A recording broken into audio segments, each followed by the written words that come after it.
Hello, everyone. Welcome to today's webinar, ICG in Bariatric Surgery. Before we get started, I'd like to go over a few items so you know how to participate in today's event. You may have joined the presentation listening using your computer speaker system by default. If you would prefer to join over the telephone, just select phone call in the audio pane and the dial-in information will be displayed.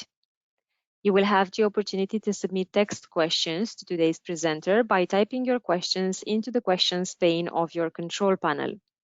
You may send in your questions at any time during the presentation. We will collect these and address them during the Q&A session at the end of today's presentation. It is my pleasure to introduce Professor Thomas Carus. Professor Carus is the Surgical Director and Head of the Hernia Center and Center for Bariatric Surgery at the Elizabeth Hospital in Thünen, Germany. He has extensive experience in bariatric operations since 1994 and was the first to perform laparoscopic fluorescence angiography with ICG in colorectal surgery worldwide in 2008. Over to you, Professor. Thank you. Hello, everybody. Thank you so much for your kind invitation and introduction. It's my pleasure to talk about ICG use in bariatric surgery.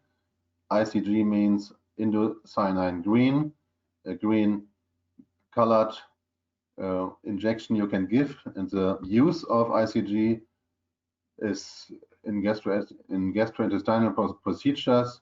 There are many roles to use ICG. You start with vascular perfusion.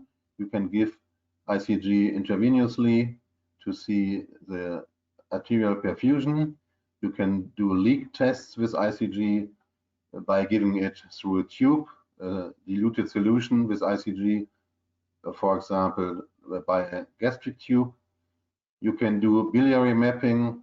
That means you give ICG intravenously and it will appear in the biliary system after about 30 minutes, 20 to 30 minutes. And you can do lymphatic mapping or tumor localization as well by using ICG if you give it, for example, 24 hours before the procedure, or some injected directly into the bowel wall to see the lymphatic mapping. Plenty of roles of ICG in gastrointestinal procedures. Why do I talk today about fluorescence during bariatric surgery? If you do bariatric surgery, you should know it's a highly elective surgery.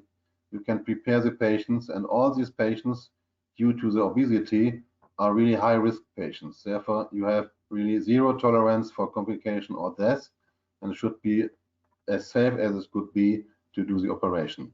And I think I will show you that fluorescence can help to be on the safe way. There's a publication from Durham about Roux-en-Y gastric bypass and sleeve gastrectomy, and you see the complication.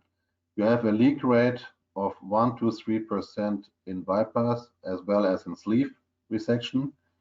You will have strictures 1 to 15% in bypass due to the two smaller anastomosis and 1 to 2% in sleeves. You may have ulcers, but you see all these complications, 7 to 28%, are associated with ischemia at the time of surgery. Therefore, it's the aim to see whether there is ischemia at the time of surgery or not, and ICG is a very, very good tool to show this ischemia. And if you see this overview of technical factors associated with anastomotic leak after gastric bypass from 2015, you will see and you will know as well that the majority of leaks occur after negative leak test. You have a leak test, it's normal, the patient is discharged and he comes back after 5 days or 14 days with a leak. So you won't see these leaks quite often, but if the leaks occur, it's mainly due to insufficient blood supply, bad perfusion. There are some late staple line failures, there are some early staple line failures, but it's really seldom. The most important is the insufficient blood supply. And if you go to literature about gastric bypass, you will see there are no publications concerning perfusion assessment with ICG. There are no publications. There's only one study with an intraoperative leak test during robotic gastric bypass from 2019 with 95 patients. And you see the ICG was diluted with sterile water and a combination with methylene blue or not, and it was given by a gastric tube. You see leaks, air test 0%, methylene blue 0%, and the mixture with ICG 4.2%. There were no adverse events, but the conclusion was that the best is methylene blue combined with ICG when you give it via gastric tube. It's more sensitive, but there are more studies are needed because the leaks, you couldn't show leaks or you couldn't show prevent leaks by these tests. When we do it, we don't use a tube to make an interluminal test. We do a angiography, and it's not much you have to have for this equipment. You have to have the ICG. There are some recommendations how much you should give. We give 0.2 to 0.3 milligram per kilogram body weight intravenously. You need to have a near infrared light source around 830 nanometers. And you can do the application intraoperatively live. That means I have the area of interest on the screen, and then ICG is injected, and the fluorescence will appear after 30 to 60 seconds. You will see later in the video. And beginning this year, there were some technical problems, but they are now ready with the new Rowena system. It's a combination of 3D, 4K, and ICG. And I think that's really the best combination. My slogan is see better, treat better. We use 3D routinely, but up to now we couldn't use 3D with ICG together. And this new Rowena system will help us to have everything together, 3D, 4K, and ICG. I will show you a short video presentation of our fluorescence angiography during gastric bypass. We start with the upper anastomosis, the gastrojejunostomy. You see the staple line, and now ICG is given after a few seconds. You see the blue fluorescence, and you can see that this small bowel loop is well perfused to the edge at the suture line. Everywhere you can see the front side, you can see the back side, and you also can inspect the gastric pouch. There's a little fat on it. It's not so shiny. Here you see the jejunostomy. Again, very well perfused, the side-to-side anastomosis. You can see everywhere the blue color. That's for me a very fine test, and I can sleep much better after these operations with high-risk patients, that everything is well perfused. Our results from the last years, we did 67 bypasses, and we had a use of ICG in 87%. Since 2019, with newer equipment, we use it in 100%. And we could see a good perfusion in 98.5%. And one patient had a bad perfusion. There was a black margin, and we resected around 4 centimeters and made a new anastomosis, the gastrojejunostomy, and the same as one patient in the lower anastomosis with a new done jejunostomy. The leak rate was 1.5%, but it was a leak at the jejunostomy resection, new anastomosis.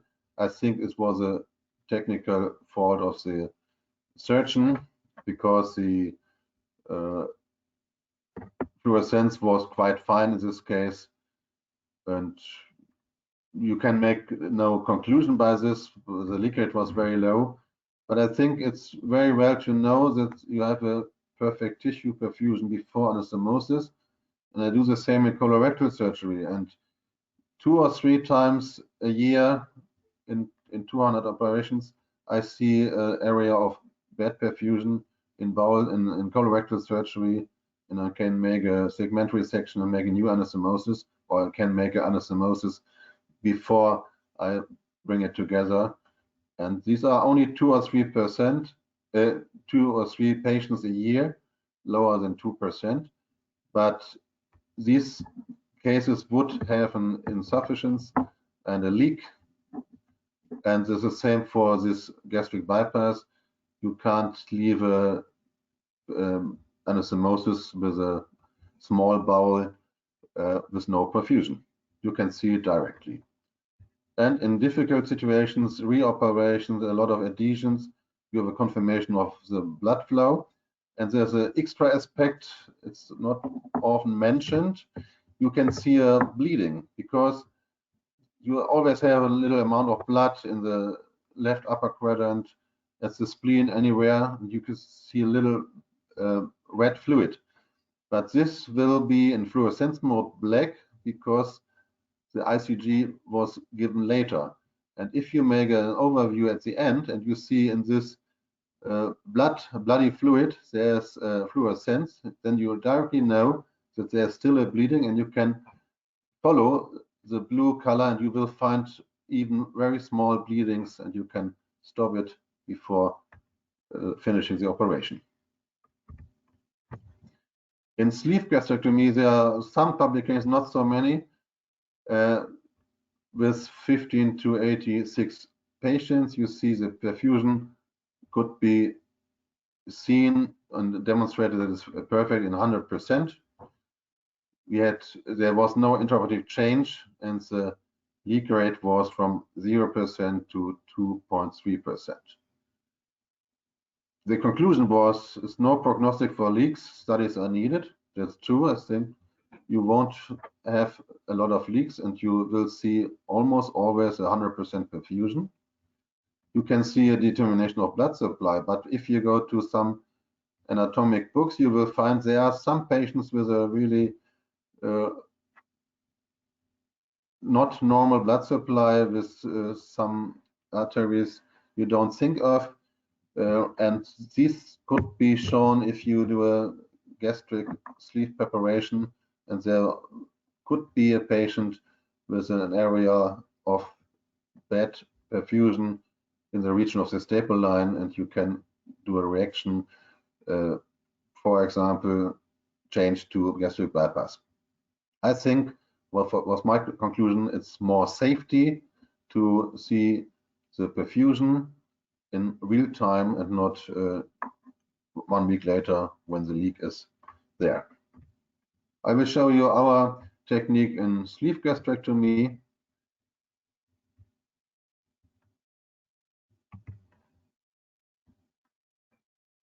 We give the first dose after preparation, and the major curvature is prepared before resection. You can see here the back wall of the stomach.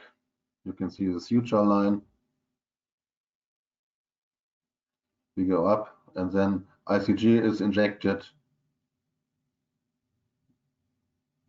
You can see everything to the top of the stomach. That's the area where leaks occur most oftenly.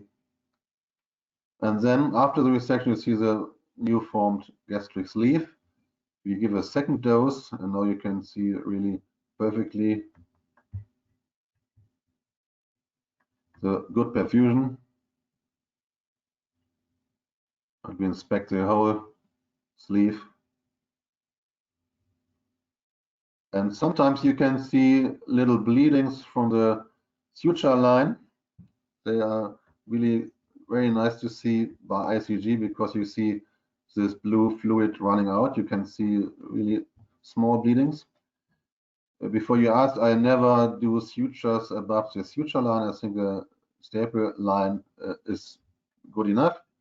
And if there are some bleedings, for example, here, you can put a clip or do a little bipolar coagulation. Our results from the last years, more than 300 patients, and we did the ICG test in 212 patients, 100% good perfusion after preparation and after sleeve formation. With a leak rate of one patient 0.3% on the second post-operative day. The ICG test was perfect in this case also. We can't say why this leak occurred. We made a re-laparoscopy and make a laparoscopic suture. Again, the fluorescence angiography was then uncomplicated. Like in gastric bypass, I think we have a good confirmation of blood supply during the operation. And if you do redo surgery, you have to do a lot of preparation and adhesiolysis and so on. It's helpful to see the vessels and the perfusion, and as well if there's still a little bleeding afterwards, you can see by ICG. One word to the fluorescence staple line leak testing. There are some publications, one from Kalmar, intraluminal indocyanine green for intraoperative staple line leak testing in bariatric surgery. It was done with 59 patients, and the diluted ICG was injected intraluminally via orogastric bougie. It was compared to gastroscopy. And you see if you inject it via bougie, you have 57 true negative results, 1 true positive, 1 false positive. That means a very high sensitivity of 100% and 98.28% specificity. I think it's a good alternative for leak testing, but more studies are needed, was the conclusion. I will try. It's charming, I think, like a small bleeding. You can perhaps see some fluid coming out because we always do the air bubble test or sometimes with methylene blue, but I think with ICG it's more sensitive, like you see in the publication. It's quite new from last September, and I will do the next operations with a test via orogastric bougie. Normally you don't use the whole dose, which is an ICG ampulla. Therefore you have some rest you have to throw away. You can use it, put it together with methylene blue, and you can see you can do the leak testing with a higher sensitivity and a very high specificity.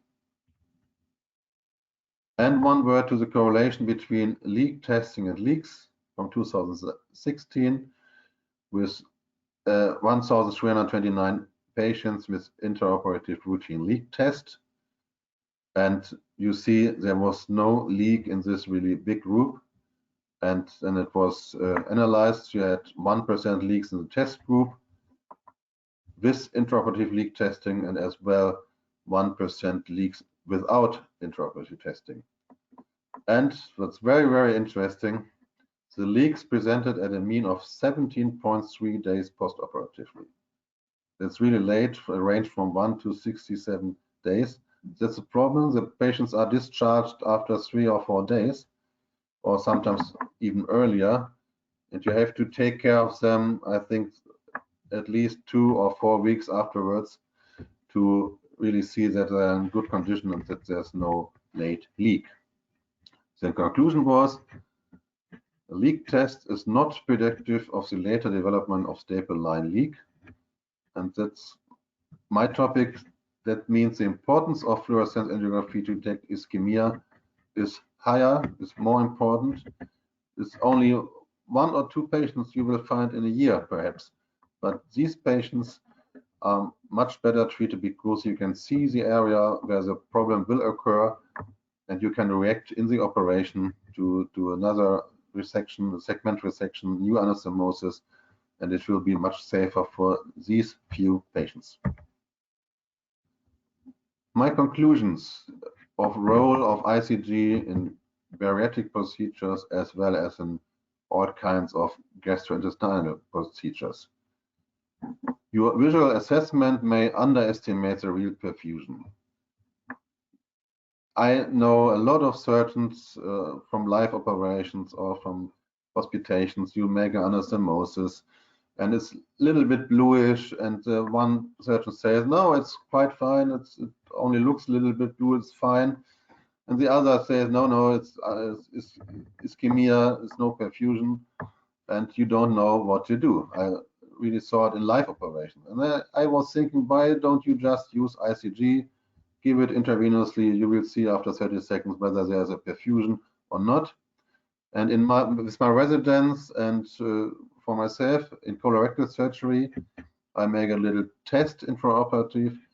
We have to decide where to dissect the sigmoid orally, the transection line. And I first put a clip there where I think it's a good area to make the transection. And then I give ICG, and you will know in 99% it's correct what I was thinking, but there's one patient of 100. You will see there are 2 or 3 centimeters missing of good perfusion. You can put the clip 3 centimeters orally and then make the transection line there. That's really important, and you sleep much better by real-time visualization of blood flow. The possible advantages of ICG: you can do an intraoperative change of procedure before the complications occur, and you know they will occur not on the same day. They will occur after 3 or 5 days or 14 days or 3 weeks and so on. It's a useful tool for education of young surgeons in all kind of surgery where you do anastomosis, to just confirm what you put together is well perfused from both sides, and it will be a safe anastomosis. It could lower the leak rate by using fluorescence angiography. Only 0.5% or 1%, but I think one patient of 100 is worth to do it routinely. And that will lower the morbidity and mortality, especially in high-risk patients like patients with bariatric procedures. For the future, randomized studies are necessary. And I come back to my slogan. I think in laparoscopy, the most important is a good view of everything, see better, treat better. That will be safer for the patient, and that will be safer for the surgeon as well. Thank you very much for your attention. I come to the end, and now I'm open for Q&A from you.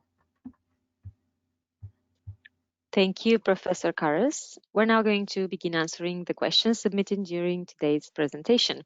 As a reminder for our attendees, you can still submit questions through the questions pane in your control panel.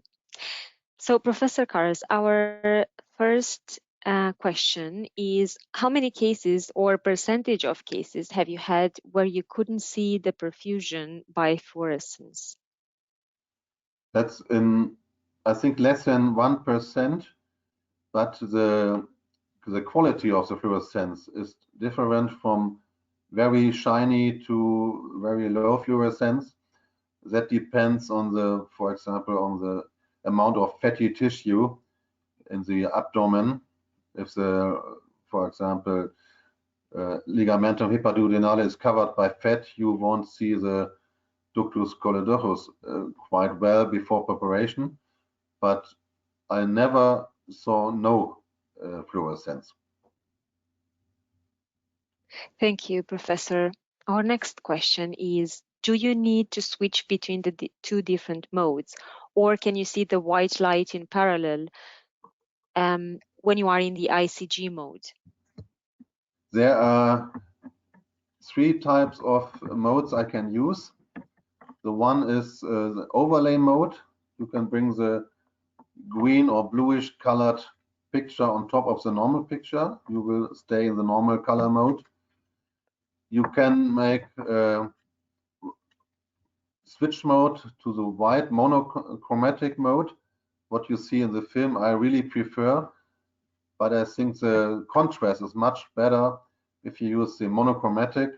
I know it's you have to switch, it's a little bit difficult, but I think if you want to really see little vessels and a little bleeding and so on, it's better in monochromatic mode. But I think most of them for biliary surgery, for example, they use a overlay mode. They can stay in the normal picture. Thank you. And a follow-up question on that. Can you only see one mode on the screen? I think there are some systems with split screen. It's possible. I don't use it because to switch is only to press one button. You can switch 20 times whenever you want. But you can have systems with a split screen where you can see both pictures together. Thank you, Professor. Our next question. Do you see revisional bariatric surgery as a potentially promising application of ICG because of the challenges provided to the need to achieve optimal perfusion in suboptimal tissues? Could you repeat the main of I was reading one question on the chat. Sorry, please. So, no problem. Do you see revisional bariatric surgery as a potentially promising application of ICG because of the challenges provided to the need to achieve optimal perfusion in suboptimal tissues? Yeah, that's what I wanted to point it out in my presentation. I had a slide to this question. I would like to use ICG, or I use ICG always, but especially in redo operations, it's much more important because of the bigger amount of preparation you have to do. You have to do adhesiolysis. You can hurt some vessels. You can have bleedings. You have to stop. Therefore, it's very important to see at the end of the preparation that you have a perfect perfusion for example, for a new anastomosis. It's really important to use ICG in redo, but as well in all kind of other anastomosis. Thank you, Professor Carus. Our next question. Do you see a need in ICG bariatric procedures for a more objective quantitative assessment of fluorescence intensity? That's very important. We are all working on this for many years, but there's no system up to now which can do this. I would like to have a little detector or counter that shows me 100%, 90%, 80%, but there's no tool at the moment to do it. We only have a qualitative assessment and not quantitative assessment. That would be much better also for documentation. But you must know the fluorescence depends also on the distance from the tip of the lens to the tissue. If you are 10 centimeters away, you won't see any fluorescence. If you will be 1 centimeter close to it, you will have a very nice fluorescence. And therefore, for quantification, it's very important to have the centimeters of the distance. Everything is very complicated to measure this. Thank you, Professor. Another question for you. How do you envision the future of NIR guided surgery? That means ICG, near infrared. The future, I think, it could be standard for biliary surgery, hepatobiliary surgery, for colorectal surgery, but the complication rate is quite low. But on the other hand, for colorectal, you will have a leak rate of 5 to 10% in colon procedures and up to 25% in rectal procedures. And nobody knows where it comes from. No surgeon stops the operation or finishes the operation and says it won't heal because it's not good perfused. Everybody thinks my anastomosis is quite good, but up to 25% will have a leak in deep rectal surgery. Therefore, I think it's really important to be quite sure that there's a perfect perfusion. There will be leaks anyway, but if you can lower the leak rate from perhaps 25% in deep rectal surgery to 10 or 5%, and you can find the 2 or 3 patients with a bad perfusion at the end of the colon descendants when you bring it down. It's really important, and The usage is widespread, possible in all kinds of gastrointestinal procedures, all kinds of anastomosis. And the future, in my opinion, will be the use in tumor surgery to detect the lymphatic vessels and to detect lymph nodes and tumors by ICG. One example where some study groups are working is to inject ICG around a colorectal tumor submucosal in the submucosal layer the day before surgery, and on the other day when they do the laparoscopic colon resection, you will see the lymphatic vessels which belong to the tumor, and you can choose the dissection or the extent of the dissection by following these lymphatic vessels. You will find sentinel lymph nodes and so on and so on. It's also for gynecologic surgery, for urologic surgery, really widespread, and I'm wondering that it takes so long that more and more people use ICG. Thank you, Professor Carus. Another question for you. Have you used different doses of ICG? What's the minimum dose that can be used? There's no clear recommendation. If you want to see it live, you give it intravenously, the dose will be something around 0.1 to 0.5 milligram per kilogram body weight. And if you use it in biliary surgery, you only have to use 10% of it. I use it in every cholecystectomy I do. The ICG is given 30 minutes before the operation, and in gallbladder surgery, sorry, we give 0.02 milligram per kilogram body weight, much lower. Because if you give too much ICG, you only will see the liver like a really bright lamp shining, and you can't see the biliary trees. Therefore, only 0.02 in biliary surgery, and I think 0.2 for fluorescence angiography. Thank you. The next question, how do you prepare the ICG to pass through the orogastric tube? Thank you. It's a powder you have to solute in salt in NaCl. I think no, sterile water. Okay, and then you have about 25 milliliters prepared ICG solution. When you take it, you take some amount for intravenous injection. But if you do it in the tube, I just bring 100 milliliter together with perhaps 10 milliliters of this ICG solution, and it's mixed and then given via the gastric tube.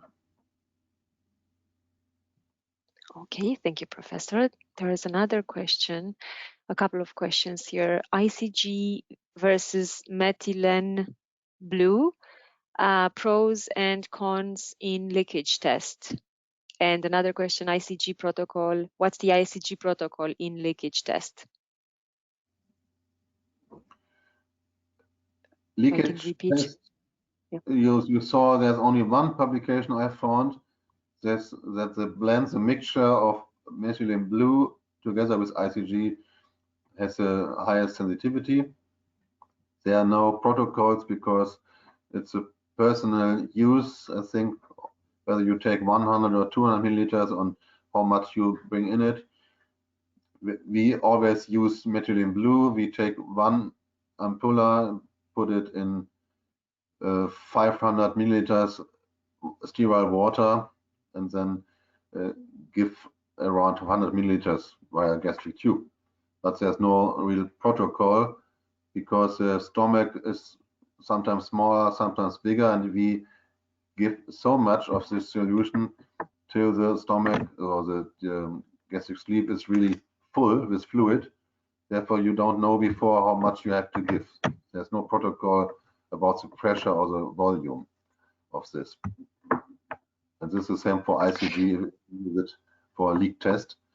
The evidence is really low, and you see that few publications as a more personal, what they saw and did and published, but no protocol up to now.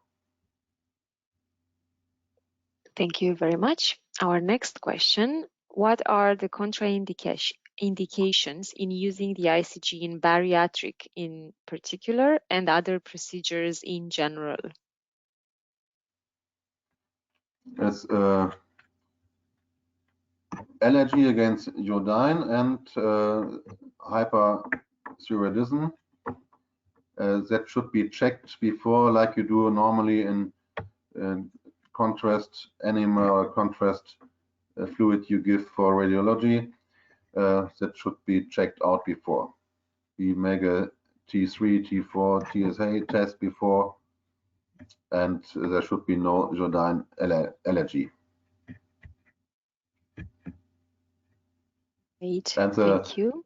Patient, yeah, and we tell the patients that we do this kind of contrast angiography during the operation. We have their informed consent. Thank you very much. And I believe we only have time for one more question, Professor Carus, and that is, are you injecting ICG directly into the gallbladder? We did sometimes when you can't find the biliary tree, the cystic duct, and so on. But you can do. Sometimes you have some fine results, sometimes not. I think the normal way is to give it intravenously, and you have to wait 30 minutes. Another interesting aspect in gallbladder surgery is another point.